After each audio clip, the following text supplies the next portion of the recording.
is no greater feeling like coming back home. Let's get over to Price Mart and see if they really sell things cheap. Ladies and gentlemen, boys and girls, we're in Price Mart, Jamaica, where we're conducting some marketing research.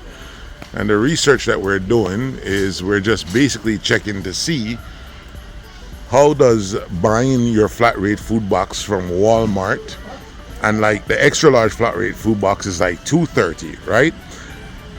To ship, clear, deliver, and it includes the cost of the box, the cost of picking up, and the cost of packing the item.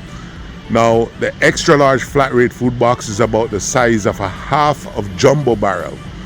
And we're comparing it to see whether buying the items at Walmart, buying the extra large, enough to fit an extra large flat rate food box at Walmart, if it's cheaper or more expensive than coming to Price Mart. And I'm telling you right now, the jury is in. It's way cheaper to buy a flat rate food box from Walmart, paying the flat rate, having the item picked up, us purchasing the container, us packing it, us shipping it, clearing customs, and delivering it to your doorstep.